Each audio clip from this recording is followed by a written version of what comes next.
So hello guys, स्वागत छ तपाईहरुलाई मेरो अर्को नयाँ ब्लगमा। आशा गर्छु सबैजना सन्चै हुनुहुन्छ होला भन्ने, र म पनि सन्चै छु भन्दै आजको ब्लगको स्टार्ट चाहिँ भइसकेको छ।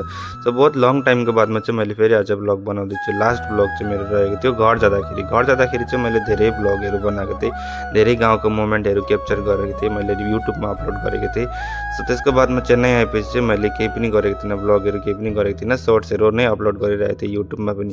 सो त्यसको बादमा चाहिँ आज चाहिँ हामीहरु गएको थियौं कहीँ जानु भनेर। सो तपाईहरुलाई म भिडियोमा भन्ने छु, भिडियोलाई अन्तिमसम्म हेर्नु होला। सो फाइनली हामी चाहिँ आइपुगिसकेको छौँ मेरिना बीच। यहाँनिर छन् गाइजहरु, साथीहरु। यहाँनिर चाहिँ छ इन्डिया पाकिस्तान लडाइँ हुँदाखेरि चलाउने बन्दुक, यतापट्टि चाहिँ गेट। अहिलेसम्म हामीहरू पुगिसकेको छैनौँ मन्जिलमा, मेन गेटमा अहिलेसम्म हामी पुगिसकेको छैनौँ। उता देख्न सक्नुहुन्छ टुम्सी घरहरू, गाउँको टुम्सी घर बनाएको छन्। यहाँनिर बन्दुक छ, यहाँ देख्न सक्नुहुन्छ इन्डिया पाकिस्तानको लडाइँ हुँदाखेरि हार्ने बन्दुक।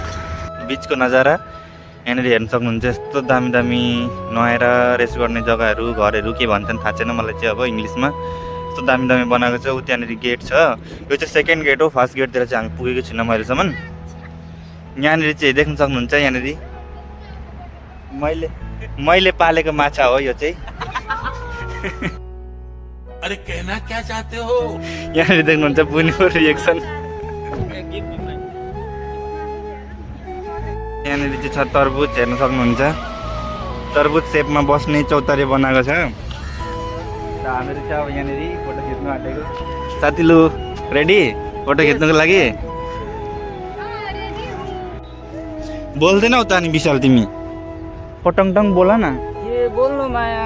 ओए भयो। हामी चाहिँ रुमबाट निस्केको थियौँ बेलुकाको 5 बजीतिर, र यतिखेर देख्न सक्नुहुन्छ रातिको 8 बजी भइसकेको थियो।